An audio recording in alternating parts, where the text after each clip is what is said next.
Inform ইলেভেনে সবাইকে স্বাগত। এই ভিডিওয়ে আমরা কেকেআর ভার্সেস আরসিবির মধ্যে আজ যে খেলাটা আছে সেই খেলাটা নিয়ে আলোচনা করব। এখন দেখে নেব এই ম্যাচে কি কি গুরুত্বপূর্ণ আপডেটস আছে, কিন্তু তার আগে ভিডিওটিতে লাইক করে দিন। আপনাদের ভালোবাসা এবং সমর্থন পেলে আমরা নতুনভাবে উজ্জীবিত হই নতুন ভিডিও বানানোর জন্য। এছাড়া যারা আমাদের নতুন ভিডিওটি দেখছেন তারা অবশ্যই সাবস্ক্রাইব করে বেল আইকনটি চেপে দিন, যার জন্য আপনাদের কাছে সময় মতো আমরা যেন নোটিফিকেশনটি পৌঁছে দিতে পারি। এবার আমরা দেখে নেব কেকেআর এবং আরসিবির মধ্যে যে খেলাটা হচ্ছে তার ভেন্যু স্ট্যাটাসটা কি আছে। এই খেলাটা অনুষ্ঠিত হবে ডিওয়াই পাটিল স্টেডিয়াম মুম্বাইতে। এই মেনলি এই ডিওয়াই পাটিল স্টেডিয়াম মুম্বাইয়ের যে মাঠটা, এই মাঠটার লেন্থটা মাঠটা খুব বড় মাঠ এবং ন্যাচারালি এখানে 150 থেকে 170-এর মধ্যে স্কোর হয়ে থাকে ন্যাচারালি। এবং মেনলি পেস বোলাররা এবং ভালো ব্যাটসম্যানরা ভালো রান করে থাকেন। এখানে মেনলি 150 থেকে 70 স্কোর হয়ে থাকে এবং পেস বোলাররা এবং ভালো যারা ব্যাটিং করেন, ভালো ব্যাটসম্যান, টেকনিক্যালি সাউন্ড ব্যাটসম্যান যাদের বলা হয়, তারা এখানে ভালো রান করে থাকেন এবং ইনিশিয়াল ওভারে এখানে যথেষ্ট মুভমেন্ট থাকে। গত ম্যাচে দেখা গেছে এই মাঠে 205 রান চেস করে দিয়েছে বিপক্ষ টিম 205 রানকেও চেস করে দিয়েছে। অর্থাৎ কিছু মানুষের মনে হতে পারে যে এটা হাইলি ব্যাটিং ফ্রেন্ডলি উইকেট, কিন্তু এই যে ডিওয়াই পাটিল স্টেডিয়ামের চরিত্র আদৌ তা না। ডিওয়াই পাটিল স্টেডিয়ামে ন্যাচারালি 150 থেকে 170-এর মধ্যে স্কোর হয়ে থাকে এবং এখানে পেসাররা ইনিশিয়াল ওভারে যথেষ্ট সুবিধে পায় এবং পেসাররাই মেনলি এখানে উইকেট নিয়ে থাকে এবং স্পিনাররাও কিছু উইকেট পায় এখানে। এবং মেনলি ভালো ব্যাটসম্যানরা এখানে গুরুত্বপূর্ণ ভূমিকা পালন করে। কিন্তু গত ম্যাচে আমরা দেখেছি এখানে এই মাঠেই ডুপ্লেসি একটা বড় ইনিংস খেলেছেন, বিরাট কোহলিও ভালো খেলেছেন, সঙ্গে দীনেশ কার্তিকও 14 বলে 32 রানে অসাধারণ ইনিংস খেলে গেছেন এবং সেই রান কিংস ইলেভেন পাঞ্জাব চেজও করে দিয়েছে মাত্র 19 ওভারে। সেই হিসেবে এর থেকে বলা যায় যে পিচের চরিত্র কি হবে এখন প্রপারলি বলা যাচ্ছে না, কিন্তু আমরা যদি ট্র্যাডিশন দেখি সেই ট্র্যাডিশনালি এটা 150 থেকে 70-এর মাঠ বলে আমাদের ইনফর্ম ইলেভেনের পক্ষ থেকে মনে হয়। আগের ম্যাচের মতন রান এই ম্যাচে হবে বলে আমাদের মনে হয় না। মেনলি আমরা আশা করছি 150 থেকে 170-এর মধ্যে এই মাঠে রান হবে। প্রথমে আমরা দুটো টিমের মধ্যে খেলা হবে। প্রথম টিম কেকেআর, আমরা এবার কেকেআর নিয়ে আলোচনা করব। প্রথমে দেখে নেব কেকেআর এর প্রবাবল 11 কি আছে। Ajinkya Rahane, Venkatesh Iyer, Shreyas Iyer, Nitish Rana, Sam Billings, Sheldon Jackson, Andre Russell, Sunil Narine. Tim Southee Umesh Yadav অথবা শিবম মাভি, বরুণ চক্রবর্তী। এই রিসেন্টলি খবর পাওয়া গেছে যে টিম সাউদি অবভিয়াসলি টিমে ঢুকবেন। আগের দিন কেকেআর 3 জন বিদেশি নিয়ে খেলেছিলেন, সেই হিসেবে টিম সাউদি ঢোকায় কোনো অসুবিধার সৃষ্টি হবে না। সেই হিসেবে মনে হচ্ছে সম্ভবত উমেশ এবং শিবম মাভির মধ্যে একজন খেলবে। আর একটা কম্বিনেশনে যেতে পারে, সেটা হচ্ছে দলে 2 জন উইকেট কিপার আছেন, একজন হচ্ছে স্যাম বিলিংস এবং শেলডন জ্যাকসন। 2 জন উইকেট কিপার যেহেতু আছেন, সেই হিসেবে শেলডন জ্যাকসনকে বাদ দিয়ে এখানে উমেশ যাদব এবং শিবম মাভি দুজনকেও খেলিয়ে দেওয়া যেতে পারে। এই কম্বিনেশন হতে পারে। আদারওয়াইজ এটা হবে যে উমেশ যাদব এবং শিবম মাভির মধ্যে একজন খেলবেন এবং টিম সাউদি অবভিয়াসলি দলে থাকবেন। এবারে আমরা টিমের ডেথ বোলিং এ চলে যাব। টিমের ডেথ বোলিং সম্ভবত করবেন টিম সাউদি ডেতে বল করবেন। টিম সাউদি ডেতে বল করবেন। টিম সাউদির সঙ্গে অ্যান্ড্রে রাসেলকে আমরা ডেতে বল করতে দেখতে পারি। সেই হিসেবে দেখলে উমেশ যাদব বা শিবম মাভি যেই খেলুক গুরুত্বপূর্ণ হবেন বলে আমাদের মনে হচ্ছে না। এই ম্যাচে সম্ভবত টিম সাউদি এবং অ্যান্ড্রে রাসেলকে আমরা ডেথ বোলিং অপশন হিসেবে পাবো বলে মনে হচ্ছে। আর যদি এটা দেখা যায় যে শেলডন জ্যাকসনকে বসিয়ে দিয়ে শিবম মাভি এবং উমেশ যাদব নিয়ে 5 জন রেকগনাইজ বোলারে খেলে, তখন দেখা যাবে যে অ্যান্ড্রে রাসেলের বল কম হয়ে যেতে পারে। এবারে আমরা চলে আসবো আজিঙ্কে রাহানে। আমরা গতদিনই বলেছিলাম আজিঙ্কে রাহানে সম্বন্ধে যে আজিঙ্কে রাহানে টেকনিক্যালি একজন সাউন্ড প্লেয়ার এবং তিনি যেহেতু উপরে আসছে, আগের দিন আমরা টিমে রেখেছিলাম এবং তার সাফল্য পেয়েছিলাম। আমরা আজিঙ্কে রাহানে যেহেতু ওপেন করবে এবং এই ডিওয়াই পাটিল স্টেডিয়ামটি মেনলি ব্যালেন্স উইকেট, কিন্তু কতদিন দেখা গেছে যে একটা হাই স্কোরিং ম্যাচ হয়েছে, সেই সেম পিচে যদি খেলা হয় তাহলে আজিঙ্কে রাহানে অনায়াসেই কিছু পয়েন্ট দিয়ে যেতে পারেন। আগের দিন কিছু টেকনিক্যালি পারফেক্ট শট খেলেছিলেন এবং 34 বলে 44 রানের একটি অনবদ্য ইনিংস উপহার দিয়েছিলেন, যার ভিত্তিতে ভর করে কেকেআর অনায়াসে ম্যাচটা জয়লাভ করেছিল। সেই জন্য আজিঙ্কে রাহানে একটা ইম্পর্টেন্ট পিক হয়ে দাঁড়াচ্ছেন। আজিঙ্কে রাহানের সঙ্গে নামছেন ভেঙ্কটেশ আয়ার। যেহেতু টিমে বোলিং এর প্রাচুর্য বেশি হয়ে যাচ্ছে, সেই হিসেবে ভেঙ্কটেশ আয়ারকে আমরা গতদিন বলেছিলাম কিছু ওভার বল করতে পারেন, কিন্তু যেহেতু বোলিং অপশন অনেকগুলো হয়ে গেছে কেকেআর এর, সেই হিসেবে কেকেআর এর ভেঙ্কটেশ আয়ার কতটা বল করবেন সে নিয়ে আমাদের মনে ডাউট থাকছে। কিন্তু ব্যাটিং এ তিনি ওপেন করবেন এবং যথারীতি ভারতের হয়ে লাস্ট কিছু ম্যাচে 5 নম্বরে নেওয়া অসাধারণ সব ইনিংস তিনি আমাদের সামনে উপহার দিয়েছিলেন। 19 বলে 35, 18 বলে 33, 13 বলে 24। সেই হিসেবে ভেঙ্কটেশ আয়ার একজন গুরুত্বপূর্ণ পিক। গত বছর আইপিএলেও তার হাত থেকে অসাধারণ সব ইনিংস আমরা উপহার পেয়েছিলাম। সেই জন্য ভেঙ্কটেশ আয়ারকে আমরা অবভিয়াসলি টিমে রাখার চেষ্টা করব। এইবারে আসছে শ্রেয়াস আয়ার এবং নীতিশ রানা। দুজন গতদিন দেখেছিলাম আমরা নীতিশ রানাকে ওয়ান ডাউনে ব্যাট করতে, শ্রেয়াস আয়ার চলে গিয়েছিলেন তারপরে। একটাই কারণ, সেটা হচ্ছে আজিঙ্কে রাহানে এবং ভেঙ্কটেশ আয়ার। ভেঙ্কটেশ আয়ার লেফট হ্যান্ডেড ব্যাটসম্যান, ভেঙ্কটেশ আয়ার হচ্ছে left handed batsman, Ajinkya Rahane হচ্ছে রাইট হ্যান্ডেড ব্যাটসম্যান। সেই হিসাবে একটা জিনিস লক্ষ্য করে দেখা যাবে, গতদিন আগে ভেঙ্কটেশ আয়ার আউট হয়েছিল, লেফট হ্যান্ডে আউট হয়েছিল বলে লেফট রাইট কম্বিনেশন রাখার জন্য নীতিশ রানাকে আগে প্রমোট করা হয়েছিল। যদি দেখা যায় আজিঙ্কে রাহানে আগে আউট হয়, তবে আমাদের মনে হয় শ্রেয়াস আয়ার সেক্ষেত্রে ওয়ান ডাউনে চলে আসবে, সেক্ষেত্রে নীতিশ রানা চলে যাবে 4-এ।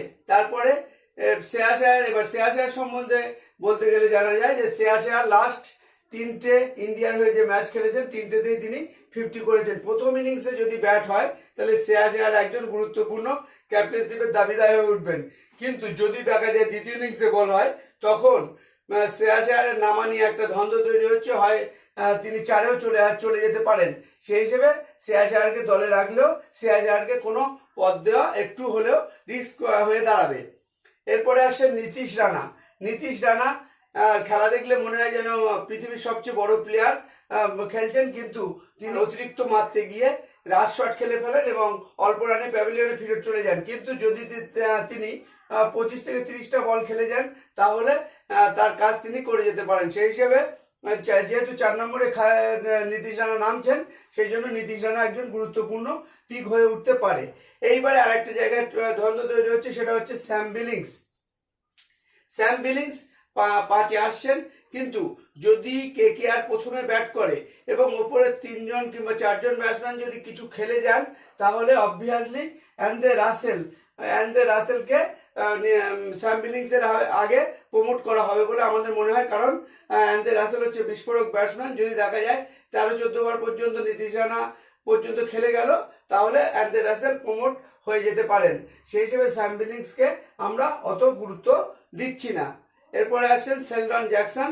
গত ম্যাচে যেহেতু রানের খুব একটা দরকার ছিল না, সেই জন্য শেলডন জ্যাকসনকে আগে পাঠানো হয়েছিল, কিন্তু এই ম্যাচে শেলডন জ্যাকসনকে পাঠানো হবে বলে মনে হয় না, আগে অ্যান্ডে রাসেলকেই পাঠানো হবে। এরপরে আসছে অ্যান্ডে রাসেল, পৃথিবীর মধ্যে একজন সেরা বিস্ফোরক ব্যাটসম্যান এবং ডেথ বোলার, যেটা কেকেআর এর সৌভাগ্য যে কেকেআর এর দলে আছে। সেই জন্য অ্যান্ডে রাসেলকে আমরা ডেথ বোলার হিসেবে পাবো। যদি প্রথমে বল করে কেকেআর বল করে, তাহলে আমরা ডেথ বোলার হিসেবে পাবো। প্রথমে যদি ব্যাট করে পাওয়ার হিটার হিসেবে অ্যান্ডে রাসেলকে প্রমোট করা হতে পারে। এমন হতে পারে যদি 3 নম্বর পর্যন্ত তাড়াতাড়ি অনেকক্ষণ খেলে যায়, তাহলে অ্যান্ডে রাসেল 4-এও প্রমোট হয়ে যেতে পারে। লাস্ট 5 ইনিংস যদিও তার রিসেন্ট ফর্ম খুব একটা ভালো না, 7 বলে 11, 0 বলে 0, 4 বলে 0, 15 বলে 31, 10 বলে 12, এবং বোলিংয়ে দেখলে দেখা যাবে 38-1, 17-3, 45-1, 17-0, 27-2। বোলিং ঠিক আছে, কিন্তু ব্যাটিংটা একটু কোলাপস করে গেছে। কিন্তু যখনই বড় টুর্নামেন্ট হয়, অর্থাৎ আইপিএল এ দেখা যায় অ্যান্ডে রাসেল সবসময় একটা ভালো পারফরমেন্স দিয়ে থাকেন। এইবারে আসছেন সুনীল নারিন। সুনীল নারিন বাংলাদেশের যে লিগ হচ্ছিল তাতে অনেক বড় বড় ইনিংস খেলেছেন, কিন্তু আমরা যে কেকেআর এর টিমটা দেখলে দেখতে পাবো সুনীল নারিনের স্থান হবে 8-এ। সেই হিসেবে সুনীল নারিনকে সুনীল নারিন যদি দ্বিতীয় ইনিংসে বল হয় তাহলে একটা গুরুত্বপূর্ণ প্লেয়ার হয়ে উঠতে পারেন, কিন্তু প্রথম ইনিংসে বল হলে সুনীল নারিনকে বিপক্ষ টিম আরসিবি অনায়াসে ধরে খেলে দেবে আমাদের বলে মনে হয়। কিন্তু সেকেন্ড ইনিংসে যদি রানের প্রেশার পড়ে যায় তাহলে সুনীল নারিন বান্ডিলসে উইকেট নিয়ে যেতে পারেন। কিন্তু রিসেন্ট ফর্ম সুনীল নারিনের খুব একটা ভালো না। বোলিং দেখলে বোঝা যাবে 15-0, 15-2, 24-0, 16-1, 22-0। লাস্ট 5 ম্যাচে মাত্র 3টি উইকেট তিনি দখল করতে পেরেছেন। সেই হিসেবে সুনীল নারিনকে নিয়ে বেশি চিন্তা না করাই ভালো বলে আমাদের মনে হয়। এরপর হচ্ছে টিম সাউদি। টিম সাউদি বিগত কিছু বছর আগে দেখলে দেখা যেত যে টিম সাউদি অতিরিক্ত মার খেতেন, কিন্তু রিসেন্টলি টিম সাউদির ফর্ম অত্যন্ত ভালো এবং উইকেট টেকিং এবিলিটিটা অনেক বেড়ে গেছে। কলকাতার হয়ে তিনি ওপেন বল করবেন এবং অবভিয়াসলি ডেতে বল করবেন বলে আমাদের মনে হয়। 17 এবং 19 ওভার টিম সাউদি করবেন বলে আমাদের মনে হয় এবং 18-20 করবেন সম্ভবত অ্যান্ডে রাসেল। সেই হিসেবে ডেথ বোলিং অপশন হিসেবে আমরা যদি কলকাতা প্রথমে বল পায় তাহলে আমরা অবশ্যই টিম সাউদিকে দলে অন্তর্ভুক্ত করব। লাস্ট 5 ম্যাচে 16-3, 40-1, 43-0, 24-1, 24-2। লাস্ট 5 ম্যাচে তিনি 4-1, 5-2, 7টা উইকেট নিয়েছেন, অর্থাৎ চূড়ান্ত ফর্মে আছেন টিম সাউদি। যদি টিম সাউদি কেকেআর এর প্রথম বল আসে তাহলে টিম সাউদিকে আমরা অবভিয়াসলি পিক করব। এরপর হচ্ছে উমেশ যাদব এবং শিবম মাভি। এই দুজনের মধ্যে আমরা ভাবছি উমেশ যাদবকে সম্ভবত খেলানো হবে, কারণ আগের দিন যে আগুন ঝরানো বল উমেশ যাদব করেছিলেন তারপরে মনে হয় না কলকাতা থিঙ্ক ট্যাঙ্ক তাকে বাইরে রাখবে। কিন্তু কলকাতা অবশ্য শিবম মাভিকে খুব পছন্দ করে কলকাতা থিঙ্ক ট্যাঙ্ক, সেই হিসেবে দুজনের মধ্যে যে কোনো একজনকে খেলাতে পারে। তবে উমেশ যাদব খেলানোর সম্ভাবনা আছে এবং ইনিশিয়াল ওভারে যেহেতু প্রত্যেকটা পিচেই দেখা যাচ্ছে ইনিশিয়াল ওভারে মুভমেন্ট থাকছে, সেই হিসেবে উমেশ যাদবও উইকেট তুলে নিতে পারেন। কিন্তু আগের দিনে উমেশ যাদবের বলটা এক্সেপশনাল ছিল, কিন্তু অত ভালো বল উমেশ যাদব রিসেন্টলি করতে পারেননি। লাস্ট দেখলে দেখা যাবে 4 ওভার 20 রান 2 উইকেট, 35-0, 36-1, 48-1, 36-2, অর্থাৎ বিশেষ কিছু বল প্রত্যেক ম্যাচে প্রায় মার খেয়েছেন। কিন্তু গত বছর আনবিলিভেবল বল তিনি আমাদের সামনে উপহার দিয়েছিলেন। সেই হিসেবে উমেশ যাদব যদি কেউ চান তাহলে তাদের দলে অন্তর্ভুক্ত করতে পারেন। শিবম মাভি বিগত বছরগুলোতে দেখা গেছে শিবম মাভি অনেক গুরুত্বপূর্ণ প্লেয়ার। শিবম মাভি গত ম্যাচটা ফ্লপ করলেও আগের বছর আগের ম্যাচগুলোতে 34-3, 51-2, 41-1, 29-2, 29-0 এইসব পারফরমেন্সগুলো দিয়েছেন। শিবম মাভি ভালো পারফরমেন্স করেছিলেন, কিন্তু গত বছর তিনি আশানুরূপ পারফরমেন্স করতে পারেননি। কিন্তু শিবম মাভি একজন গুরুত্বপূর্ণ বোলার, যা আপনারা ইচ্ছা করলে শিবম মাভিকেও দলে নিতে পারেন। এইবারে আসছে মিস্ট্রি বোলার বরুণ চক্রবর্তী। গত বছর আইপিএলে আমরা বরুণ চক্রবর্তীকে একটা নতুন উদ্যমে পেয়েছিলাম, কিন্তু যখন ইন্ডিয়ার টিমে চান্স পেয়েছেন তখন থেকে দেখা যাচ্ছে বরুণ চক্রবর্তীর গ্রাফ বিশেষ কিছু উঠছে না, যেটা 15-0, 33-0, 23-0, 15-0। কিন্তু আইপিএলে আগের ম্যাচে তিনি ভালো বল করেছেন, কিন্তু খুব বিস্ফোরক বল তিনি করতে পারেননি। যে প্রত্যেক বলে একটা ভয়ের সিচুয়েশন তৈরি হচ্ছে, এরকম সিচুয়েশন হয়নি। সেই হিসেবে বরুণ চক্রবর্তীকে না নিলে বিশেষ অসুবিধা হয় বলে আমাদের মনে হয় না।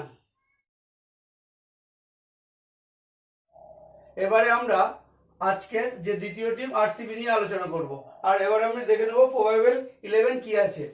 প্রবাবেল 11 হচ্ছে ফাফ ডুপ্লেসি দলের captain, Anuj Rawat, Virat Kohli, Dinesh Karthik, Stephanie Rutherford, Shahbaz Ahmed, Wanindu Hasaranga, David Willey, Harshal Patel, Akashdeep এবং সিরাজ।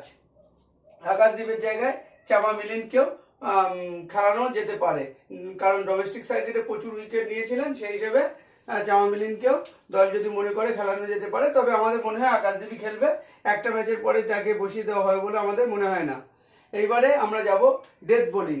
এদের মেন ডেথ বোলিং অপশন হচ্ছে হর্ষাল প্যাটেল। হর্ষাল প্যাটেল দীর্ঘদিন ধরেই ভারতের হয়েও ডেথ বোলিং করেন এবং আরসিবির হয়ে দীর্ঘদিন ধরেই ডেথ বোলিং করছেন। সেই হিসেবে ডেথ বোলিং দায়িত্ব থাকবে সম্ভবত হর্ষাল প্যাটেল এবং সিরাজের উপরে।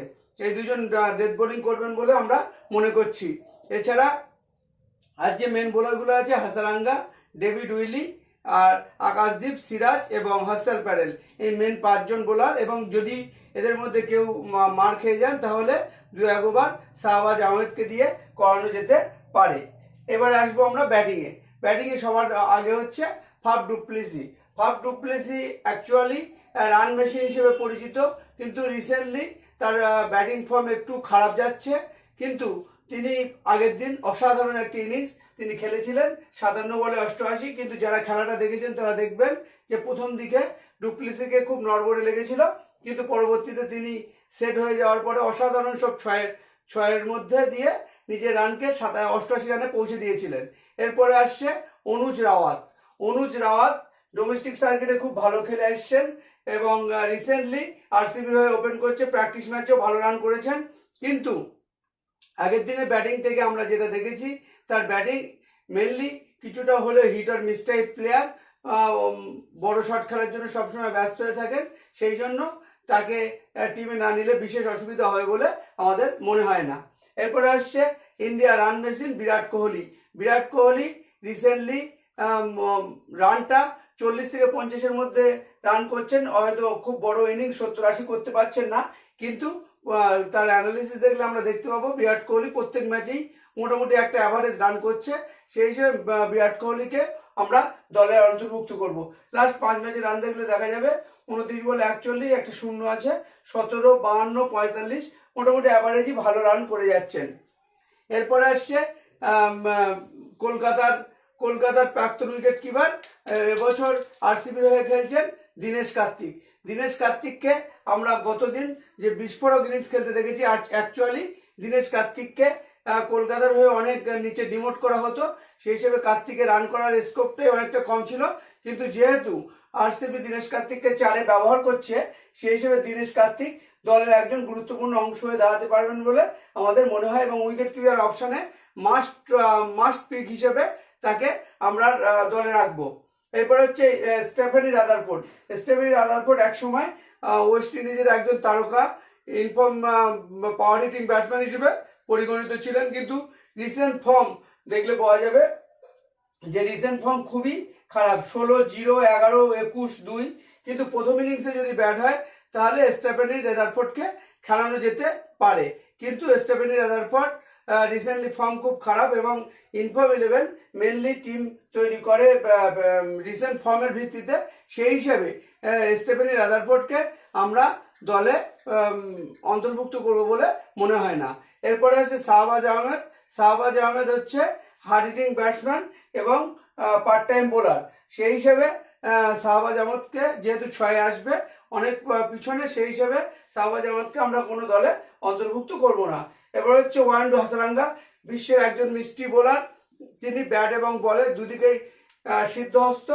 আগের টুর্নামেন্টগুলোতে দেখা গেছে তার বল অনেক ব্যাটসম্যান পিকই করতে পারেনি, সেই জন্য লাস্ট 5টা ম্যাচে দেখলে দেখা যাবে 3 আর 3, 6, 2, 8, 1, 9, লাস্ট 5 ম্যাচে তিনি 9টা উইকেট নিয়েছেন, প্লাস ব্যাটের হাতটাও যথেষ্ট ভালো। বিগত টুর্নামেন্টগুলোতে সবাইকে হাসারাঙ্গাকে ক্যাপ্টেন করে আসতো, কিন্তু এখানে যেহেতু 7-এ আসবে সেই হিসেবে ব্যাটিং করার স্কোপটা অনেকটা কম, কিন্তু বোলিংয়ে তিনি বান্ডেলসে উইকেট নিয়ে যেতে পারেন এবং ব্যাটিং যদি দরকার হয় তাহলে কিছুটা করে দিতে পারেন, সেই জন্য ওয়ান্ডু হাসারাঙ্গাকে আমরা দলে রাখলেও রাখতে পারি। এবার হচ্ছে ডেভিড উইলি। ডেভিড উইলিকে আমরা বাংলাদেশে রিসেন্টলি সিরিজে দেখেছি, অসাধারণ সব পারফরমেন্স তিনি আমাদের সামনে উপহার দিয়েছেন। তার বোলিংয়ে রিসেন্টলি কিছুটা তিনি পরিবর্তন এনেছেন, বিশেষ করে তিনি অসাধারণ সব কাটার আমাদের সামনে উপস্থিত করছেন, এবং ইয়র্কার বরাবরই তিনি ভালো করতেন, কিন্তু রিসেন্টলি ভালো কাটার মারছেন। এবং আগের দিন একটা জিনিস গুরুত্বপূর্ণ যে ডেভিড উইলি কে আমরা গতদিন প্যাড পরে থাকতে দেখেছি। প্রথম ইনিংস যখন চলছে, প্রথম ওপেনার দুজন খেলছিলেন, যখন রান উঠছিল না তখন ডেভিড উইলিকে প্যাড পরে থাকতে দেখা গেছে। সেই হিসেবে ডেভিড উইলিকে দল প্রমোটও করে দিতে পারে, ওয়ান ডাউনে প্রমোটও করে দিতে পারে, সেই হিসেবে ডেভিড উইলি একজন গুরুত্বপূর্ণ প্লেয়ার হয়ে উঠতে পারেন বলে আমাদের মনে হয়। এছাড়া তিনি বোলিংয়ে 4 ওভার করবেন, গতদিন উইকেট না পেলেও তিনি খুবই ভালো বোলার, সেই হিসেবে ডেভিড উইলিকে পিক করা যেতে পারে। এইবারে আসছে হর্ষাল প্যাটেল। হর্ষাল প্যাটেল প্রথম ইনিংসে বল হলে হর্ষাল প্যাটেল মাস্ট পিক, কোনোভাবে দলের থেকে বাদ দেওয়া যাবে না। হর্ষাল প্যাটেল যেহেতু বোলিংয়ে অসাধারণ সব কাটার ব্যবহার করেন, যে কাটার পিক করা খুব মুশকিল হয়ে যায়। রিসেন্টলি ফর্ম একটু খারাপ চললেও গত বছর আইপিএলে আমরা দেখেছি অসাধারণ সব কাটার এবং ইয়র্কারে তিনি বিপক্ষকে পর্যদস্ত করতেন। এবছরও এখনো পর্যন্ত সেরকম ভাবে একটা ম্যাচ হয়েছে, ভালো খুব খারাপ বল করেননি, কিন্তু যদি প্রথম ইনিংসে বল করেন তাহলে হর্ষল প্যাটেল মাস্ট পিক, কিন্তু সেকেন্ড ইনিংসে বল করলেও তার দরকার হয়ে যেতে পারে। এবং ব্যাটিংয়ের হাতটাও বেশ ভালো, সেই হিসাবে হর্ষল প্যাটেলকে দলে রাখা ভালো বলে ইনফর্ম 11-এর পক্ষ থেকে মনে হয়। এবার হচ্ছে আকাশদীপ এবং চামি মিলান্ডের মধ্যে একজন খেলবেন বলে আমাদের মনে হয়। আমাদের মেনলি মনে হচ্ছে আকাশদীপই খেলবেন। নেটে যখন বল করছিলেন প্র্যাকটিস ম্যাচে তখন অসাধারণ সব ইয়র্কার মারছিলেন, এবং সেই হিসেবে টিম ম্যানেজমেন্ট তাকে প্রথম ম্যাচে সিলেক্ট করে, এবং প্রথম ম্যাচে এমন কিছু খারাপ বল করেননি। 38 রান দিয়ে একটি উইকেট নিয়েছিলেন। সেখানে হাজরাঙ্গার দেখলে দেখা যাবে হাজরাঙ্গা 40 রান দিয়ে একটি উইকেট নিয়েছিলেন। সেই হিসেবে ডিফারেন্স খুব খারাপ বল করেছে বলা যায় না। আগের দিন পিচটা খুব ভালো ছিল, সেই হিসেবে সব বোলারই মার খেয়েছেন। সেই হিসেবে আকাশদীপ খুব খারাপ বল করেননি। আমরা আশা করছি আকাশদীপই খেলবেন। লাস্ট 5 ম্যাচে তিনি খুব খারাপ পারফরমেন্স দিয়েছেন বলে আমাদের মনে হয় না। এরপরে আসছে সিরাজ, আর একজন ডেথ বোলার। তিনি গতদিন 2টি উইকেট নিয়েছিলেন এবং সম্ভবত ডেথ বোলিং অপশনে তিনিই থাকবেন। এবং প্রথম 2 ওভার অসাধারণ বল করেন সিরাজ, কিন্তু শেষের দিকে এসে তিনি একটু খেয়ে হারিয়ে ফেলেন। আগের দিনও তাই হয়েছিল, প্রথম 2 ওভার খুব ভালো বল করেছেন, 2 উইকেট তুলেছিলেন। তারপরে লাস্ট 2 ওভারে অসম্ভব মার খেয়ে তার স্কোরটা মানে এই যে বোলিং গড়টা 59-2 গিয়ে দাঁড়ায়। এছাড়া দেখলে দেখা যাবে লাস্ট 5 ম্যাচে তিনি 5-1-6 দিয়ে 8টি উইকেট নিয়েছেন। সেই জন্য প্রথম বল হলে সিরাজকেও খেলানো যেতে পারে।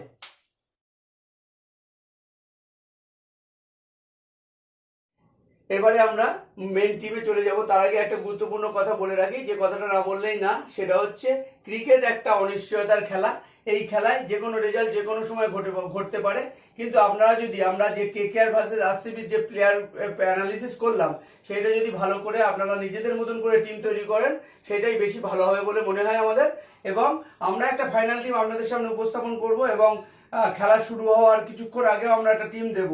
কিন্তু আপনারা যে অ্যানালিসিসটা এত সময় ধরে দেখলেন, সেই অ্যানালিসিসের ভিত্তিতে যদি আপনারা টিমটা তৈরি করেন, তাহলে আপনাদের টিমটা বেটার হবে বলে আমাদের মনে হয়। এবার আমরা মেন টিমে ফাইনাল টিম আমরা যেটা করছি এখন, সেটাই চলে যাব, এবং লাস্ট 15 মিনিট আগে আমরা একটা ফাইনাল টিম আপনাদের টেলিগ্রাম চ্যানেলে পৌঁছে দেব। সবচেয়ে গুরুত্বপূর্ণ ব্যাপার হলো যে ফাইনাল টিম আমাদের টেলিগ্রাম চ্যানেলে পেয়ে যাবেন।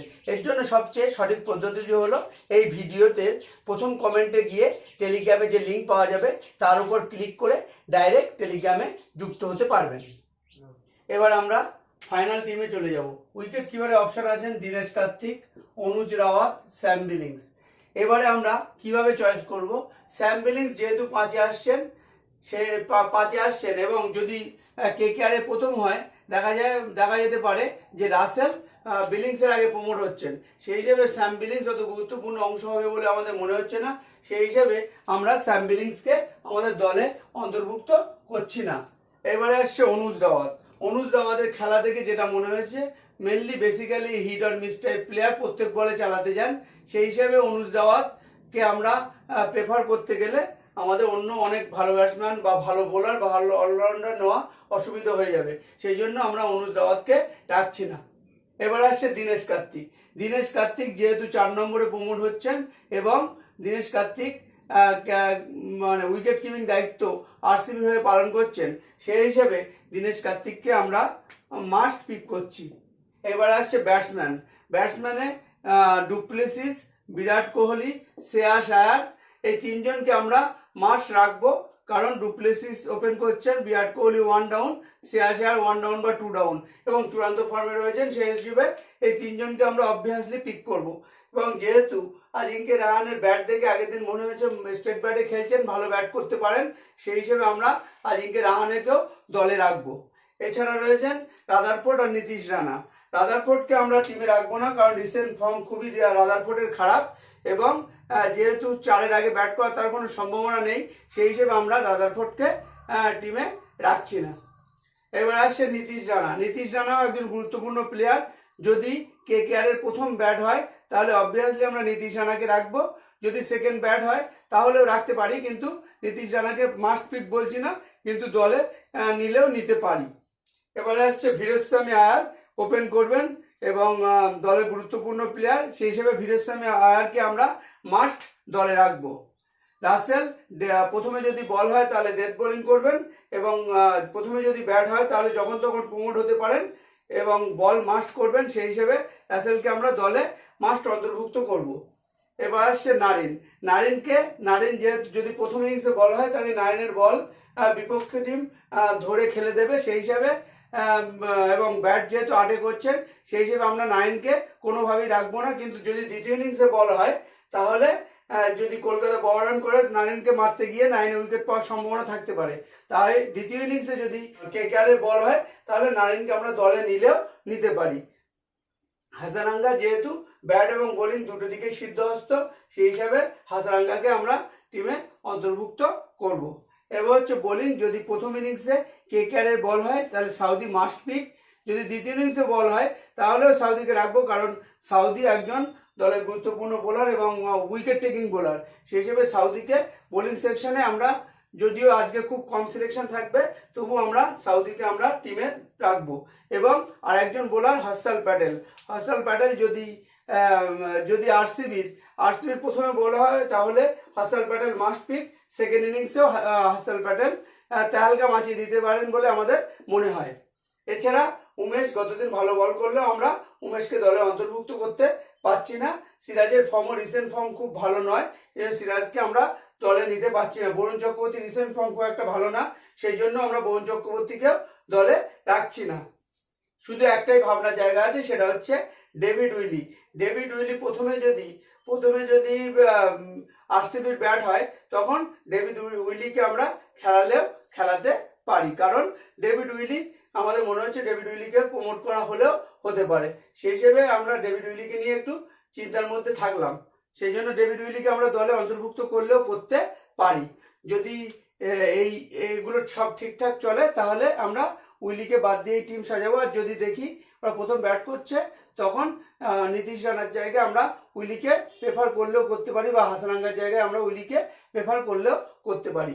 এইবারে আসবো আমরা ক্যাপ্টেন অপশন আছে এখানে mainly basically du Plessis, Virat Kohli, Shreyas আয়ার, রাসেল, বীরেস্বামী আয়ার, 5 জন ক্যাপ্টেন অপশন আছে। রাসেল যেহেতু অনেক পরে আসছেন এবং বোলিংয়ে খুব গুরুত্বপূর্ণ ভূমিকা উঠতে পারছেন না, সেই হিসেবে রাসেলকে আমরা ক্যাপ্টেনশিপের এতে রাখছি না।